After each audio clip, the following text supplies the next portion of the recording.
Hey guys, welcome back to Seller Sessions. Today I'll bring back to the show a special guest, a friend of mine. We've just been speaking off call. I haven't seen him or spoke to him really for the last 4 or 5 years. Even with what COVID was going on, we were just having a chat about family stuff. As you could probably guess by the thumbnail that he's been working out in someone else's body, but he has been working out as well. But most importantly, we're going to bring him on because what he's achieved this year is phenomenal and it's an inspiration to other Amazon sellers. What we're going to discuss today is how he took his business to 8 figures within the first 6 months. Now, he's already reached 8 figures in the past, but I'm saying he's at that pace of achieving 8 figures in 6 months is something to be applauded, and hopefully we can learn from today. So without further ado, I will be bringing on our guest, Andy Slamans. Hey, Andy, how you doing? Hey, Danny, thanks for having me. Super excited to be on the show. Like you said, I haven't talked to you for a number of years, so Yeah. excited to get into it. Yeah, no, cool. All right, so let's start with where did it all go wrong? Eight, 8 figures in 6 months. What happened? Yeah, one day maybe it'll be 9 figures, Yeah. um, right? But for now, we're at 8 figures, and just thankful to be where we're at. Yeah. All right. So let's wind it back to January. Like, was this conscious? I know everyone says, "Oh, we're going to be on beat to do this," da da da da da. But there's going to be a lot of stuff that influenced to do this and the growth and what you have to be. What's the word for it?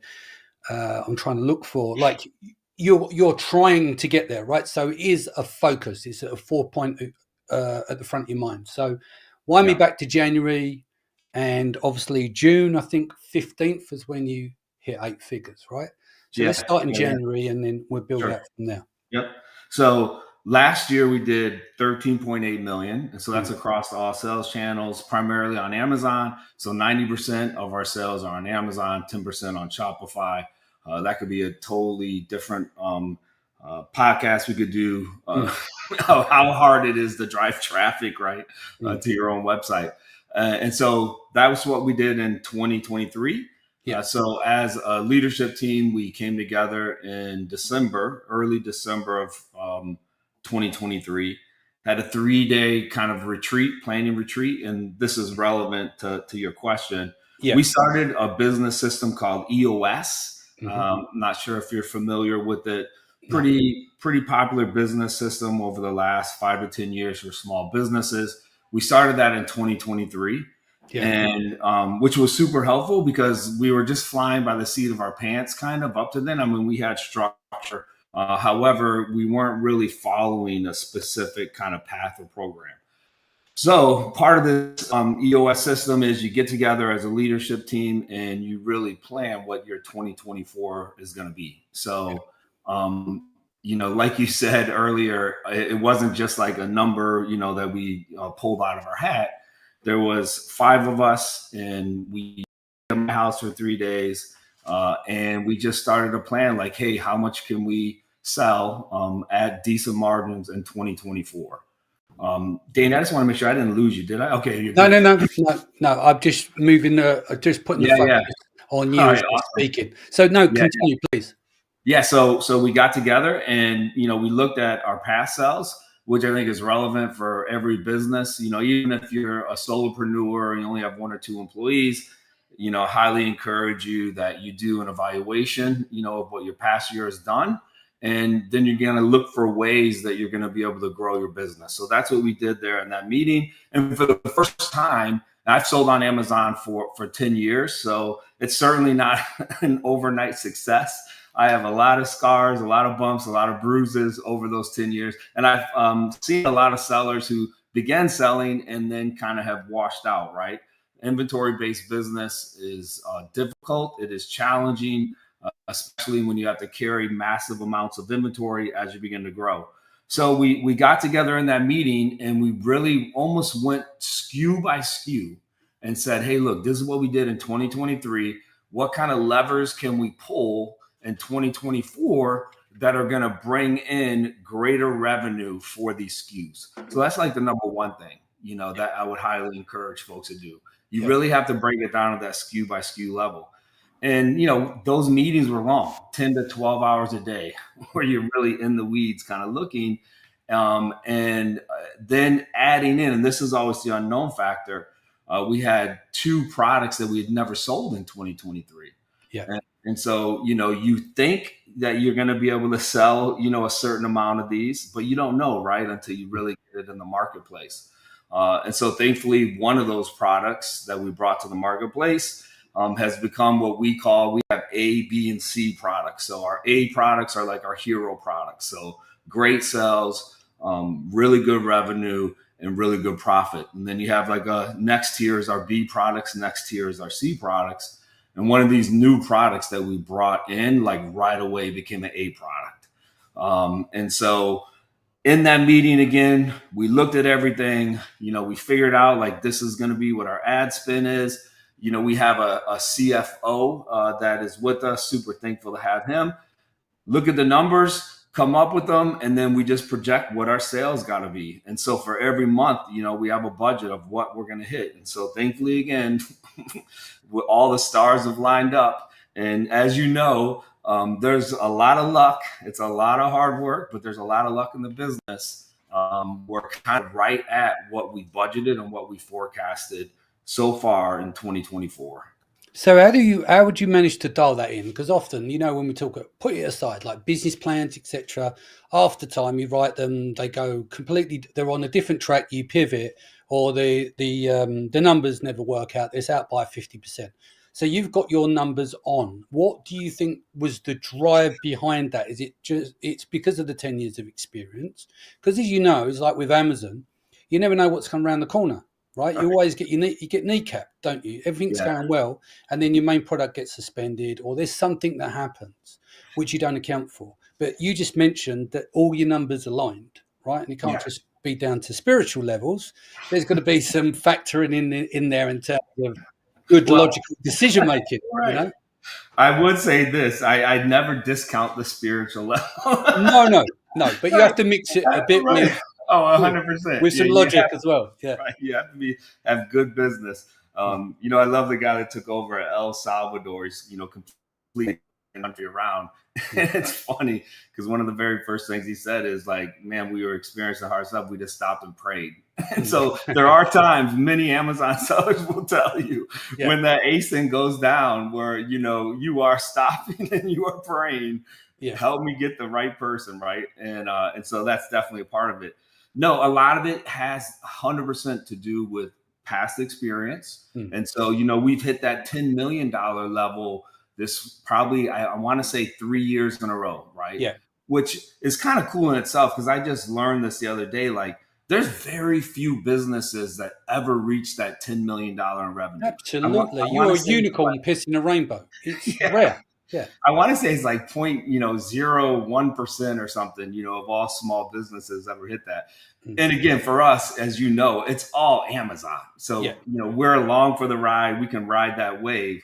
But my goodness, the platform they built, as long as you do have experience and you do have some wisdom right on your team, you can hit that. And so, leading up to this leap, and this meeting, we did have, a decent 2 to 3 years, right, of history where we could see, and then our knowledge every year gets better. And so like this year, I posted it on LinkedIn, was the first year we ever really ran any Prime Day deals. So we'd never done that before. We put coupons on, but we never ran Prime Day deals. Last year, we sold $0 in Prime Day deals. This year, we sold close to $300,000. And those are the Prime Day deals that thankfully we were able to get. So one of the things we did this year that we've never done before is we ponied up for the SaaS program. So I know that there are some sellers, who have tried it. It really depends on the rep that you have. We said, okay, look, we're willing to spend $5,000 a month. That's how much it costs us to get a rep. And he's been phenomenal. And so how long we have him, who knows? Because as you know, Danny, a lot of times those guys move around at different departments. But he has just been a great resource for us and 100% has helped us, especially leading into those deals with his knowledge of, just the right way to do them. and a lot of different areas basically in our business. So had we not had him, it would have been a more challenging year in 2024. So going back to what you said earlier, 2023, we did experience a number of ASIN takedowns, Yeah. for various reasons. And those are challenging. We had our hero ASIN taken down. It was for 16 days, and this is an ASIN that's generating $20,000 to $25,000 of revenue a day.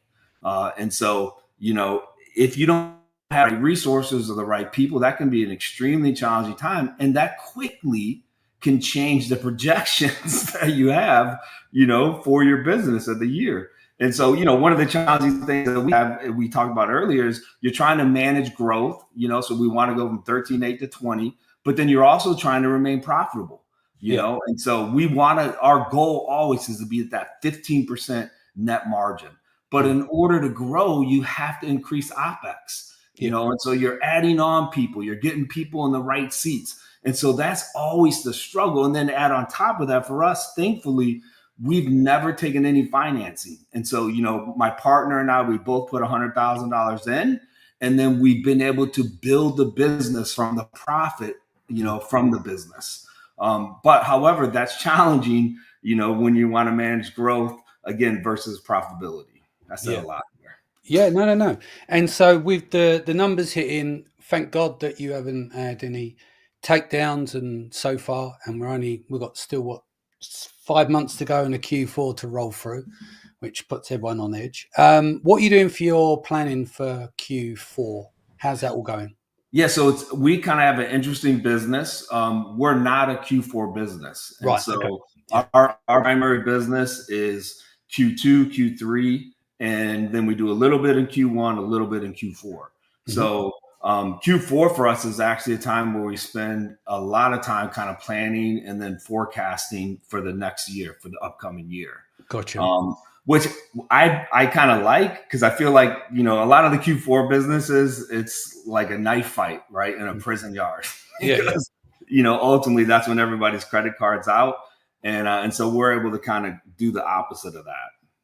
Cool. And so are you constantly launching new products as well? Is that one of the key focuses for you? Yeah, so that's a great question. This year, we came in with a goal of launching 80 new products. Wow. We came in again with the mindset that you always have to be launching, and you never know when you're going to find that A product, right? And so out of 5 products that you launch, one of them might be a F. You're never going to order it again. One might be a D, one might be a C, B, and then maybe one an A, right? That's the mindset that we came in with. However, what we've discovered this year, and again, this is always the challenge of growth and then kind of managing the machine. We came in probably with the too aggressive goal of launching 80 products. And so we've actually pulled back from that. So this is one of the things you talk about pivoting. That was a rock. That was a goal that we wanted to have. But we pulled back because we noticed we were launching these products, but we weren't given the proper attention that was needed to do the launch in the right way.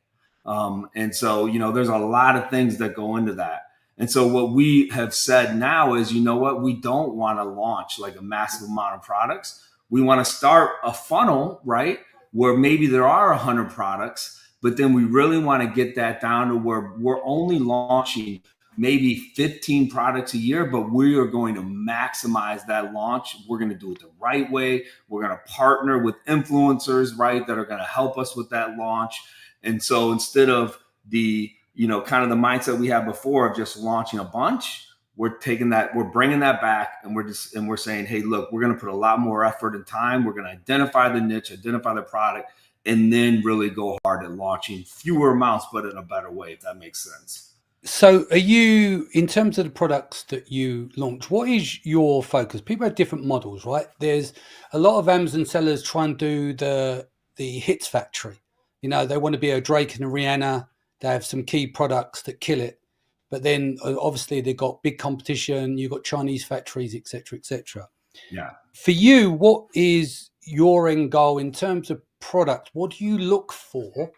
Is it consumable products? Is it, I want to be, 100 units, 200 units a day, or do you like steady Eddie? What is it that makes the difference for your business? Yeah, so I think what we would probably tell you that initially we want to find products that maybe don't have massive amount of sales volume. Like Mm. an example would be like a massage gun, right? Mm. If you looked at massage gun on the first page, I mean they're selling whatever 10, 20,000 units, a month. Yeah. Those aren't the niche you want to be in. Mm. Those what I would say is that the ceiling is super high, but in order to go in that niche, like you got to have deep pockets, you got to be willing to spend a lot of money, you got to Mm. have some kind of angle. So we would probably go with lower sales velocity, but at a higher sales value. And Right. so, we like more expensive products. Maybe Mm. they're not going to sell as much, but there's going to be less competition. So that's So kind of the mindset that we went into. Go ahead. So what's the threshold? What's the lowest bar you go at? Products selling at 29.99 or something like that, so that you can build a moat through cash flow because the unit cost, landed cost is going to be higher for the higher priced products, and Yep. often, not always, cheaper and easier to rank. Yeah, so that 100% was our philosophy and kind of how we've built up our brand. Mm. However, we have added products, and specifically, so now half of the products we sell we source in the USA, Right. and then half of the products, the other half, we source in Asia. Mm. And so those products that we source in the USA, we're willing to sell those at a lower sales value because the supply chain is so much better Mm. and the terms that we get with our US suppliers is so much better. So you got Uh, like 30, 60 days with them, and you obviously haven't got shipping issues in terms of, yeah, yeah. yeah. Some of the suppliers in the US, we have 6-month terms. Wow. And so, that cash conversion cycle is Yeah. tremendous. Yeah. And so we're willing to, kind of compete in those markets again where the sales value is a little lower. But however, the products that we initially started with, very high price. The ones that we import from overseas, definitely at a higher price margin. Because like you just said earlier, the biggest and the toughest competition now, like all Amazon seller experience, is a lot of times you're competing against the factories in China and it's really hard to beat their margins. Well, look, this is the thing, and I've spoke to many people about this, and I believe in internal locus control rather, so you control what you can control, but there's certain things you can't control. And unfortunately, if someone's out there who goes, do you know what? I'm a factory. I love a bit of 3% margin. You're not going to win. There's Right. nothing you can do, any form of projection or anything else. It makes it very difficult, doesn't it? So that's what you've got to factor in, is like that is completely out of your control. So you Right. have to kind of migrate yourself to another niche or find a way of making it work. But you can't control what people are happy with in terms of their margin. Like you said, and like what is common, everyone would love 15%, right? Margins are being compressed 15%. But then if you're trying to compare yourself to a competitor who goes, you know what, quite happy with 3%, you're never going to win. You're never going to Right. be satisfied. Do you understand? But you can't control that. And that's why it's important to work on things that you can control, which is in your destiny of what you can do and achieve.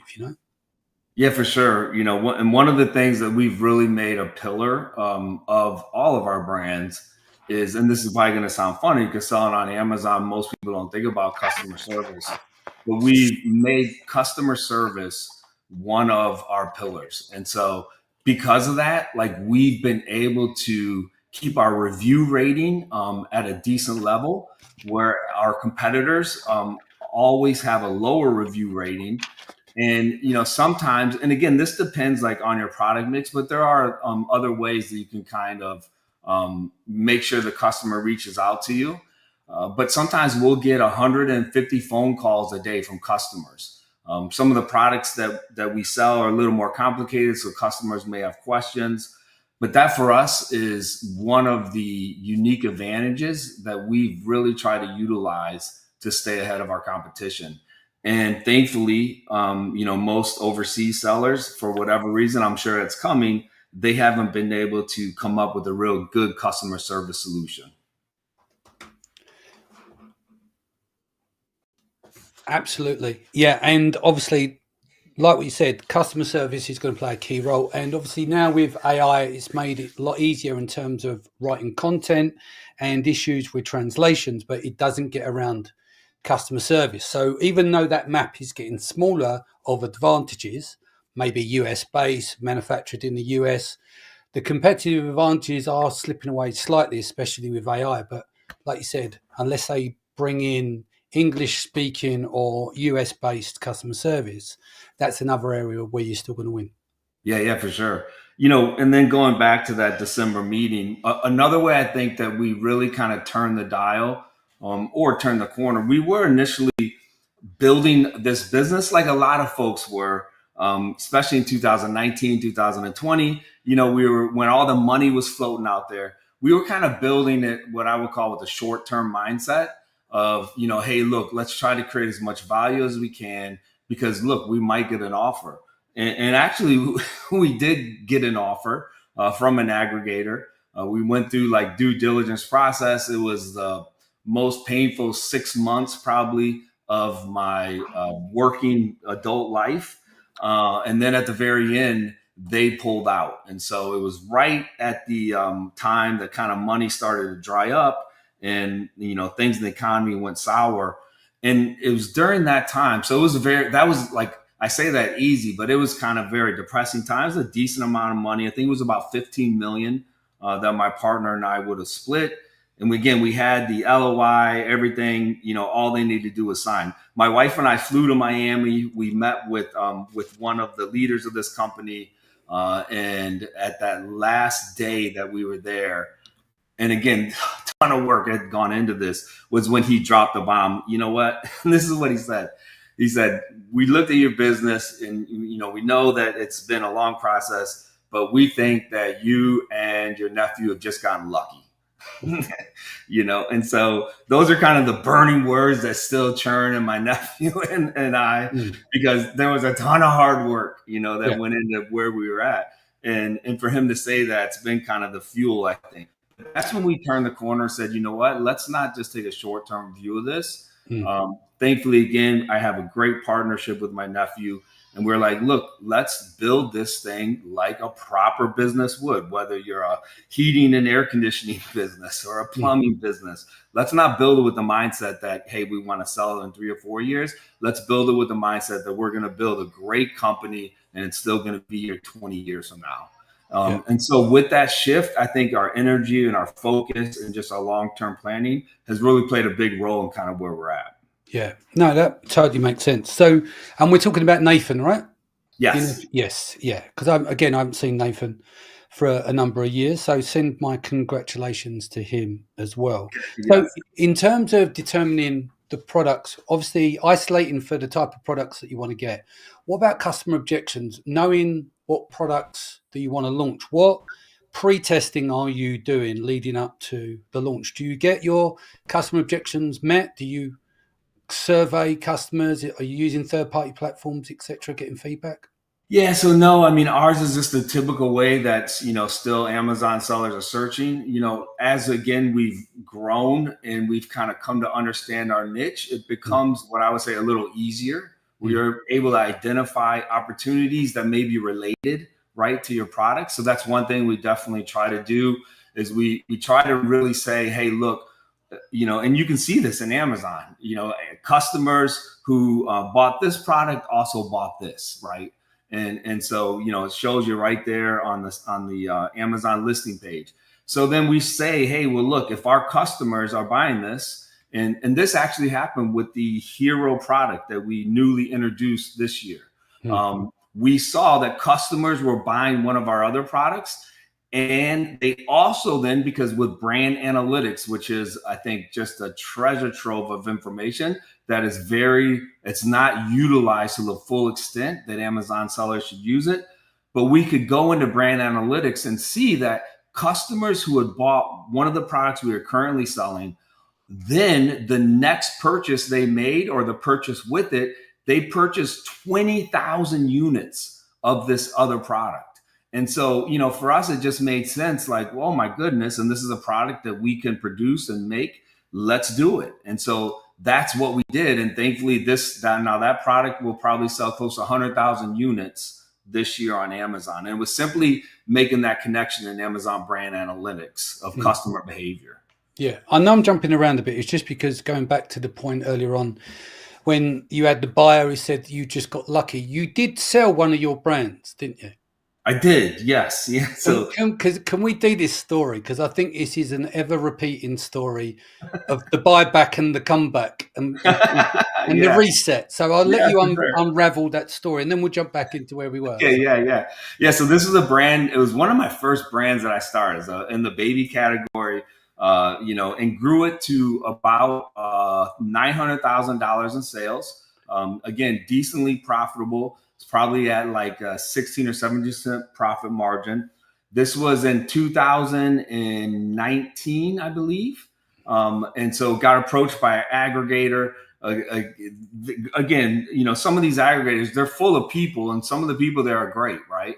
I think maybe they were just a little misguided on how difficult it is to actually run and operate an Amazon business. So I was able to sell to this aggregator at a very good multiple, made really good money on it. And 2 years later, then unfortunately, like a lot of aggregators went through some hard times, they were looking to shed some of their brands that were a little smaller. So they reached out to me. They were willing to sell me the brand back just for 30 cents on the dollar of the inventory. So I didn't have to pay any multiple on what their profit was. So I was very thankful for them for reaching back out to me. And I said, yes, I'll take that deal all day. So we were able to, purchase this brand back after 2 years. And now this brand will do about $1 million in sales this year. And hopefully, we'll just continue to grow it. And the reason I asked that question, because again, you and Nathan, you just got lucky, right? Right. Oh yeah. No, but I think that's a common story in terms of there's a buyback. Like a few of my friends who I've just been speaking to recently, one I actually spoke to yesterday with a situation with the aggregators. They're like, yeah, my term's up on this. Either they're going to compete against their old brand, right? Or they're just going to go buy back the other brand and then just fix all the problems with the brand that the aggregators created because they couldn't do what. This is the problem, I think, is when you remove the founder from a lot of things, especially for domain knowledge. Yeah. It's very hard to repeat or grow on that success without them in the chair with you. Would you agree? Yeah, 100%. I mean, again, this was a brand that I had been selling for close to 5 years. So I had been to China 2 times, visited factories, had the process really dialed in, knew the niche, knew the different language I could use and couldn't use to prevent ASIN takedowns, which again is kind of like insider knowledge. You try to translate and, share all that knowledge. But, unfortunately, aggregators, it sounds good bolting on a bunch of companies, but when you bolt on 30 different niches, you are really dealing with different animals, when it comes to selling. And so some of the companies they did buy are doing really well and they're able to focus on those. But it's a big learning curve when you're trying to, figure out all these different niches and categories. And then, the product specifications that are very different across the board. Yeah. Absolutely. And so you've got 3 brands now in total, is that right? And you've cut back, you said you wanted to do 80 launches. We've now cut that down to 15, but still managed to hit, if I'm just trying to repeat what I remember from earlier, right? Yep. So you've gone from 80, the idea is to launch 80 products. You carved that back because you need to put more intent and time and attention around making them work. So less volume. But you still managed to do 8 figures in 6 months. I mean, if you did all 80 of them, what numbers would you have been doing if you carried on that trajectory? Yeah, I mean, that's a great question. And I'm not sure, to be honest, because there were a number of products that we did launch this year that unfortunately, I don't think we did put the right time and focus and energy into the launch. And so they were what we call duds. It was like, whoop, and then boom, And a lot of times too, and this is the difficult part, a lot of times it's just having the right people in the right seats. And you really need somebody who is accountable and focused on that product, Yeah. right? Yeah. And so the buck kind of stops with them. And as we've grown, earlier on, my partner and I, like all Amazon sellers, we did everything.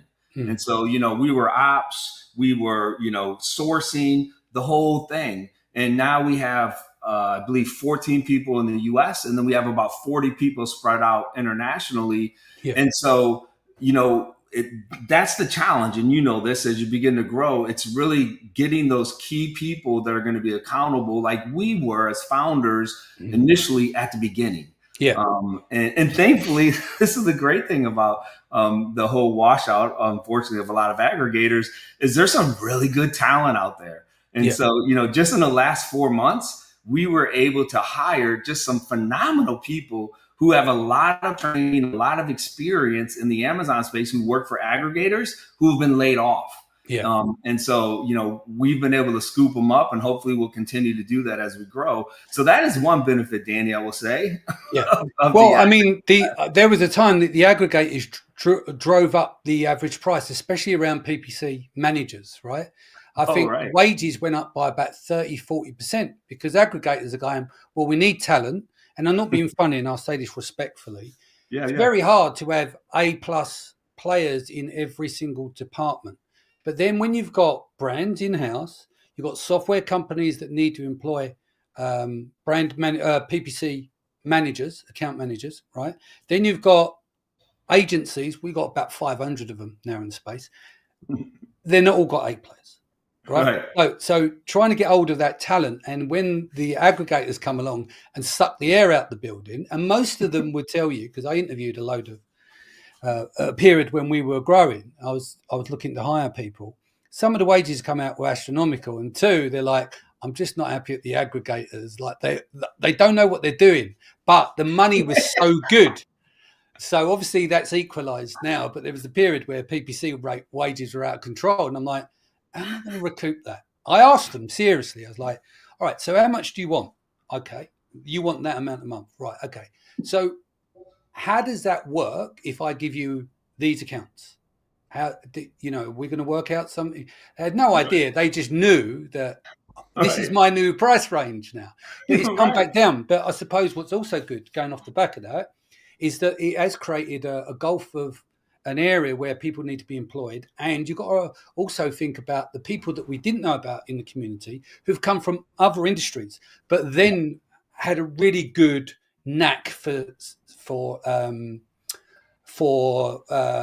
working at the aggregator on brands. They may have developed a really good skill set with something else.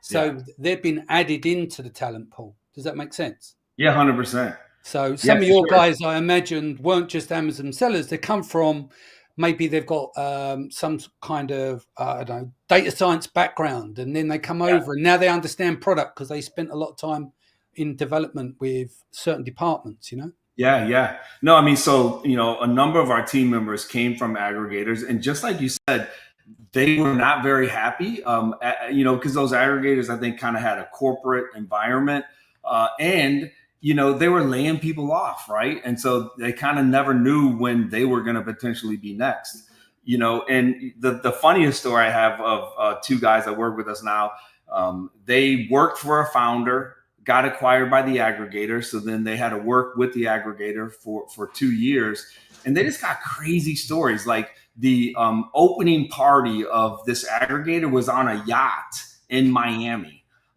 where it's open bar, just insane amount of money that is being poured in, and then you got all these people at a high salary level that are working for these aggregators. I don't know if they're investment bankers or whatever, and these guys came up working for a founder. There was only like 4 or 5 of them. They worked in the warehouse, and now all of a sudden they're looking at all this extravagance and they're saying, there's no way these folks understand what it means to be scrappy and to run an actual Amazon business. And I think that happened in a number of areas or cases with aggregators. Yeah, I mean, there was like a complete cliff, because that also ties into sponsorship and everything else, right? So there was a period where they'd be sponsoring. I think the most lavish must have been Prosper 2022. 150 grand on fireworks displays, just like outrageous stuff going on. And then suddenly they were sponsoring everything. And then suddenly the aggregator money stopped and every conference promoter had to change their model because the Right. aggregator money had stopped coming in. So it's interesting, like the knocked on effects and the fact that how long you've been in the game. I've been in the game, 10 years this Yeah. year? 9 years. It's 9.5 years I've been in the game. So I've seen many cycles, just Right. like you. Yeah. I mean, So like we lived the aggregator season. We'll yeah, never see them days again. yeah, I know. As founders, you're fighting tooth and nail for margin, Mm. and because you're a little closer to the numbers, and so then you see that kind of extravagance, and you're thinking that is not going to last long because No. you don't understand how much the warehouse costs and the Amazon fees and oh my goodness, and now with the new ones like with the placement fees, we just had a meeting, with that where we kind of had the real picture of those placement fees, and that's a significant amount that you got to figure out, and add into your business that your margin is going to take a hit on. Yeah, absolutely. So as we come to the top of the show, what's the plans for the future? What's your roadmap now? Obviously to keep growing, but Yeah. can you see a point where it will top out or where you're going to have to expand the team yet again on top of the 40 you've got externally and the 15 in the US? Yeah, I mean that's the ultimate. We have a roadmap. So in 10 years, we want to hit $200 million in sales. Wow. And so this year we're hitting 20 million. Next year we're gonna forecast a little bit less aggressive growth. So we hope in 2025 to hit 26 million, and then 2026 we have a goal to hit 36 million. And so, yeah, that's kind of the plan. We roadmap. We think the future is bright. We think that there is still a ton of opportunity. As long as you build your business right. And again, Steve will say this, and when I say Steve, I mean Steve Simonson, a mutual friend of yours and mine, who Yeah. I just have a ton of love for, who's been just so instrumental in helping me understand how to be a good business person as Yeah. well as just understanding e-commerce. It all comes down to, as you begin to grow, right, is just getting the right people in the right seats. Mm. And so that is a big push. So that's probably where I spend the majority of my time now, is just trying to network, identify with the top talent. The two gentlemen that we brought on at the end of 2023, I was courting them, Danny, for 8 months. Mm. So for 8 months, I was sending them messages. They were in a position, and probably once a month, I would just say, man, if you guys ever, want to leave, just know there's a place for you here. And Yeah. so for 8 months, and then finally at the end of those 8 months, they both, came, interviewed, and they just have been phenomenal. And Yeah. so, getting those people in the right seats, I think, is the beginning. And then, we'll be able to scale. Okay. So finally, one piece of advice you would have gave to yourself 10 years ago before starting on Amazon. One piece of advice. I never understood really the power of networking prior to Amazon, and I probably didn't really learn it fully until year 2 or 3. And it really started with, again, a mutual friend of ours, Lee Rod I was Hirschmore. going to say Levan probably had a big Yeah, influence on that for you. 100%. Yeah. Lee Rod, I still say, is one of the smartest sellers and just overall highest IQ people that I've had the pleasure to spend significant amount of time with. But not only that, honest as the day is long, and would always tell you what he felt, in an honest way. Good. And so, the networking and just the friends that I've been able to meet through the Amazon space have 100% been the difference in me staying in the game, me learning how the game is played, and then kind of understanding, what the end goal could be by being around some of these people. Yeah. And a lot of them are mutual friends of yours and Absolutely. mine. So, Absolutely. Well, look, thank you so much for joining us. I know you're a busy man. Maybe come back at the end of the year and see if we hit them targets like you've hit yeah, now. Very proud of what you achieved. You're a unicorn. People are aspire to do this again. Big shout out to Uncle Steve. Pound for pound, great.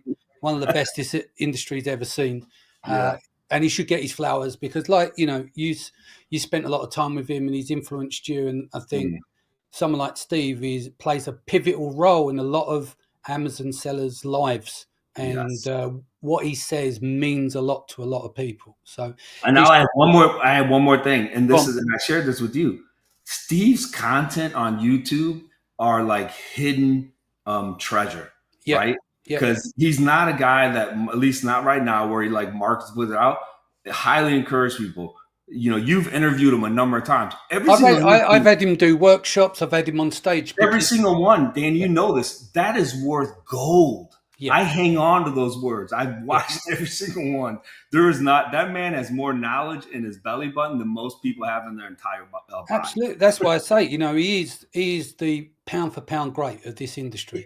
And because he's so humble and he doesn't put himself out there in that way, someone else has to give him his flowers. So I'm always shouting out Steve to give Steve his flowers, because a lot of people get the flowers at the funeral. Steve needs his Yeah, now because that's he's good. played a pivotal role in a lot of people's lives. But Andy, before we go, what's the best way that people can reach you if they wanted to reach out to you? Yeah, so LinkedIn is probably the best. I just started, posting on LinkedIn probably 3 months ago, Mm, and it seems like that's where a lot of the folks who probably are, scaling similar to yeah. what we are, that I've been able to network with. So LinkedIn would be the easiest. Excellent. Guys, thank you for joining us today. I'll be back here on Thursday with Colin Raja. We're doing a 4-part launch series. So we're going to do launching step by step and feedback. Andy, again, thank you for joining us. We'll get you back on later on in the year and you can give us an update of where we are. Take care of yourself All right, and your thanks, family, Danny. and I'll see you again soon. All right, see you.